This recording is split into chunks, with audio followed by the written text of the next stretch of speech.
bien bonjour tout le monde. Alors aujourd'hui, une petite vidéo sur la sève de bouleau. Comment récolter la sève de bouleau? À quoi va-t-elle nous servir?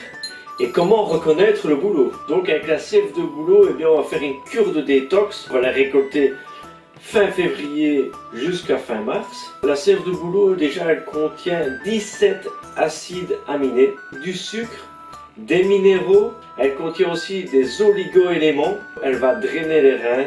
Elle va être contre la goutte. Et elle contient aussi des molécules anti-inflammatoires.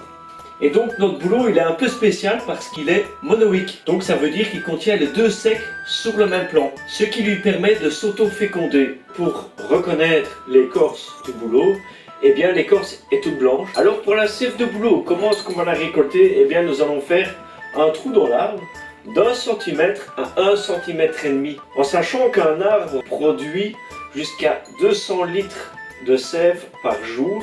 Et nous, on va prendre 5 litres maximum par arbre. Quand on aura fait notre trou, eh bien on va ajouter une durite dans notre trou. On va bien l'enfoncer et on va le redescendre jusqu'à notre bidon de 5 litres qui sera en dessous. Et ça va tomber goutte à goutte pendant un certain temps. Comment on va consommer la sève de bouleau? Eh bien, ça va être un verre de 20 centilitres par jour pendant 20 jours. Donc ce qui nous fait 4 litres pour 20 jours.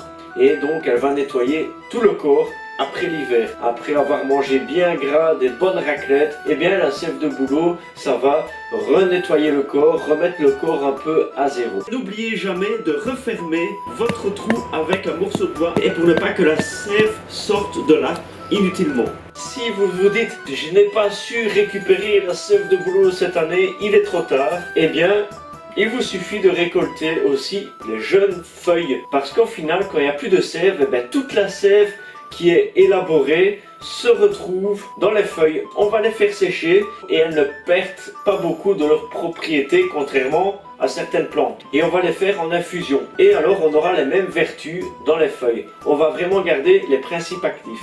Donc voilà. Et maintenant, il n'y a plus qu'à vous de jouer et à vos récoltes. Et à bientôt. Ciao.